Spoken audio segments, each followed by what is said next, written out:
Have you ever thought about growing your wealth and investing in the stock market? Is the stock market just a casino, or is it something genuine? Stay tuned and find out.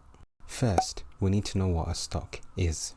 In short, stocks and shares mean the same thing. Buying them simply means owning a percentage of a company. Let's say there's 100 shares in a company. If you bought 10 of them, you now own 10% of the company. Now that we know what stocks and shares are, what is the stock market? Once again, simply put, it's a market like any others where goods are bought and sold. In this case, the goods are stocks and shares. So let's say you live in the UK, for example, and you wanted to buy shares in a company, and then there's somebody that lives in the United States and they're selling shares in that same company. How can you get in touch with each other? It will be very difficult without some kind of middleman, right? To make buying and selling shares easier, they are listed on exchanges. And exchanges are pretty much just an international marketplace connecting buyers and sellers from around the world. There are many exchanges around the world, and you've probably heard of some of the famous ones like the New York Stock Exchange and the Nasdaq. You could say that these are like the eBay or the Amazon of buying companies. So let's say you own some shares in a company and you want to sell them. The company will be listed on the exchange and it will connect you with a buyer from around the world.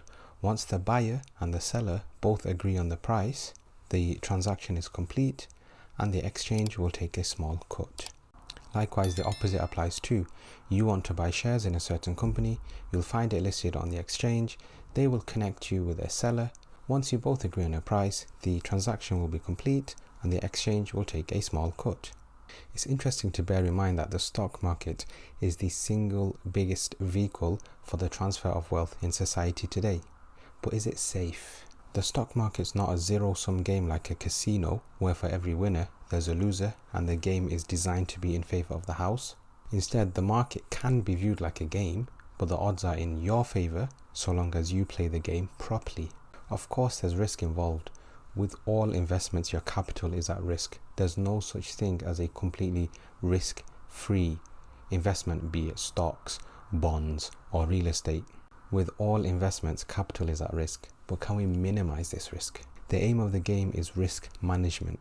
How can we minimize the risk and improve our returns?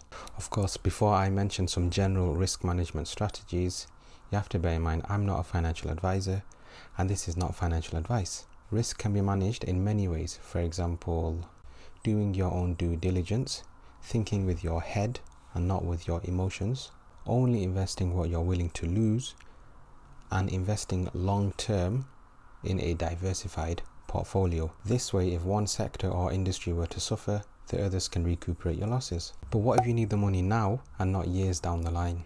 If that's the case, then the simple answer is that the market is probably not for you.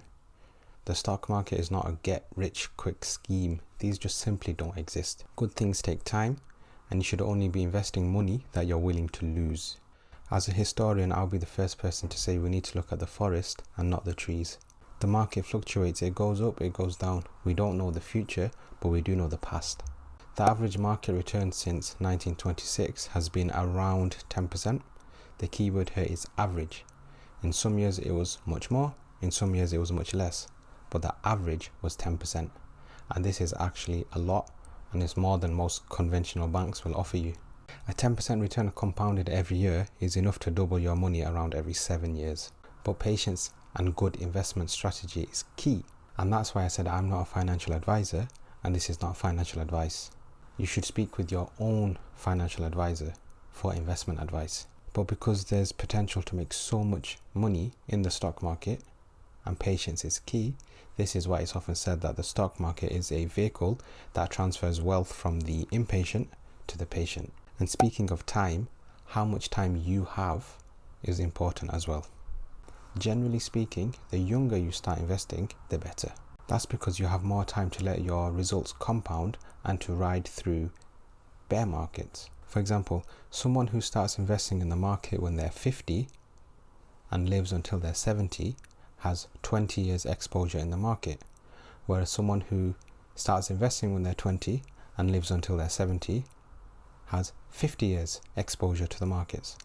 And generally speaking, 50 years time is more than enough to weather through any potential dips and to let your results compound. Of course, no one knows how long they'll live, but generally speaking, the older you start investing in the market, the more riskier it is. I hope by watching this video, you've gauged an understanding of whether or not the stock market is safe. Everyone's financial situation is different, and everyone has different risk tolerance and different strategies and approaches to investing. If you're looking for a commission-free way to start buying stocks and shares and investing in the stock market, be sure to check out the description below, where I will leave some links for commission-free brokers. But of course, do remember that with all investments, your capital is at risk. I'm not a financial advisor, and this is not financial advice. But I hope you've got some value from this video. If you've enjoyed this video, please consider liking and subscribing to the channel for more videos on personal finance, money management, and the stock market as a whole. Well, that's it from me. Take care, and I'll see you on the other side.